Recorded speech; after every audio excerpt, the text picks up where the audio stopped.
Hi, and welcome to the Bridgetown Daily. My name is Christa Nutor, and I'm one of the leaders of the Racial Justice Committee at Bridgetown. Now, we're going to have a little bit of fun with this daily because this past week, it was announced that Disney Plus was bringing Cinderella to its platform. Now, if you're not familiar with the Cinderella story, here's the 15-second version. It's a story created in 1634 of a down-on-her-luck, fatherless girl saved from her wicked stepmother by a fairy godmother and a handsome prince, and went on to become one of the Brothers Grimm's best-known works, published in their 1812 fairy tale collection. But the version that I'm talking about today wasn't just any Cinderella. No. The Cinderella I'll be talking about came out 2 decades later in 1997. It was the Roger and Hammerstein version with singer Brandy as a princess and a wonderfully diverse cast. Yes, this was the first ever Black princess. I saw there was also a Black queen with locks in her hair. The prince was Filipino American, and blended families were centered on the screen. There seemed to be no borders and no questions about it being weird or out of place. It just was. Everything belonged there.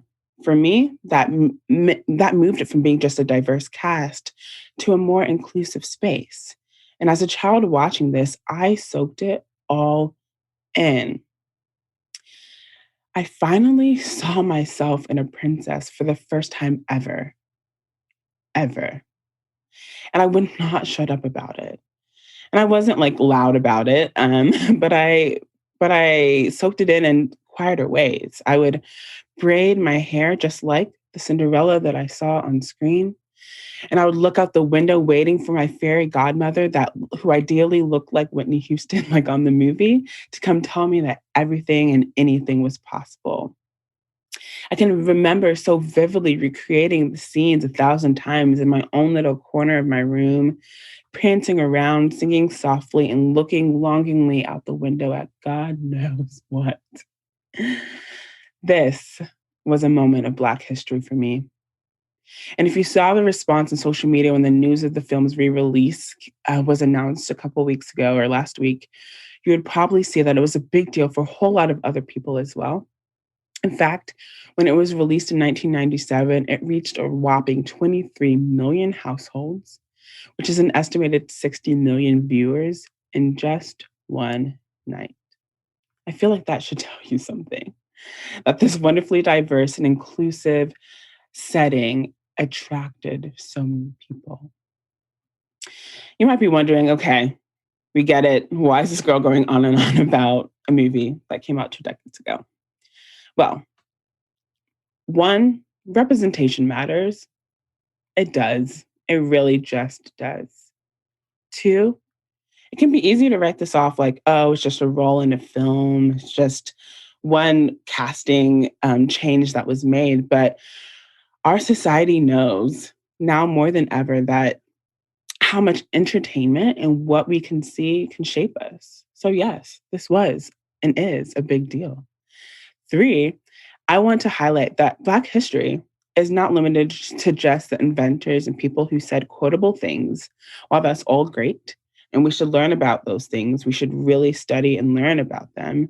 It's also about celebrating all of the Black contributions to society, even the ones on screen, and especially the ones that impact our children and how they see themselves in the world around them, like it did for me. And four, here's the kicker. We are called to inclusivity. Now you're probably like, okay, now she's going somewhere. Let me define inclusivity for you. It is the practice or policy of including people who might otherwise be excluded or marginalized. And this isn't just diversity. Inclusion goes beyond diversity. Terence Lester says that diversity invites people to the table, but then inclusion empowers their voice to be heard while they're at the table. So in the movie, for example, the diverse cast was one thing, but then the ability to share a story that was shaped by a diverse set of voices took it to a whole nother level. There was no tokenism here. Inclusiveness is actually a value of Bridgetown's Racial Justice Committee. And what that means for us is we respect each other, we value diversity, and we are committed to equity and equality.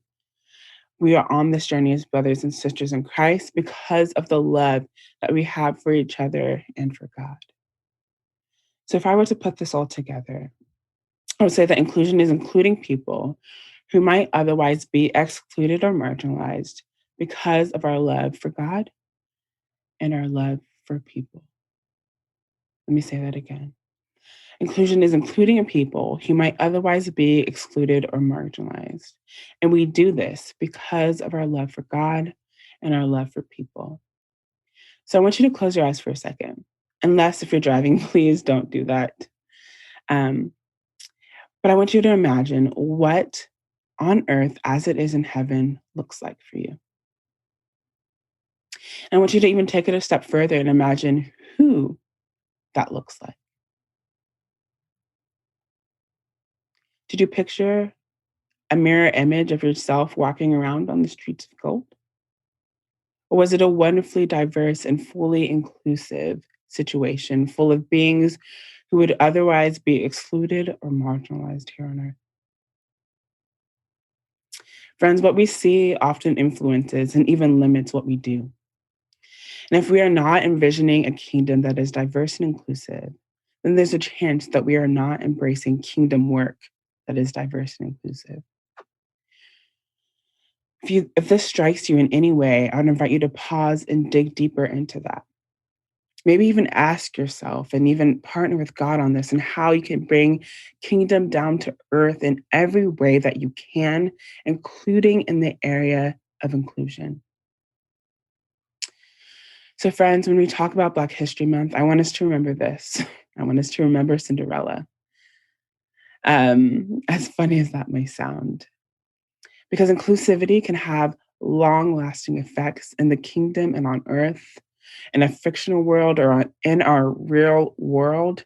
I want you to remember that inclusivity isn't necessarily a metric that we can report, but it is something that is meaningful beyond what we could ever measure. It shows a world in the light that it should be.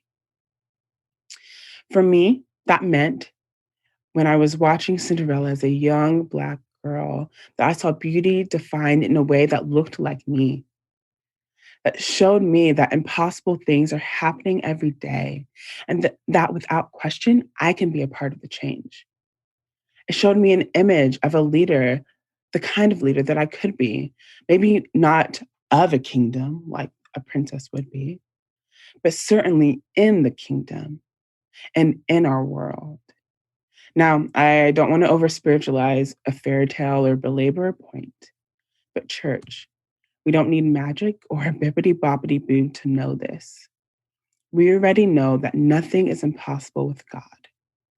We who call Jesus Lord and embody his mission know that we are called to an inclusive kingdom as it is in heaven because of our love for God and our love for people.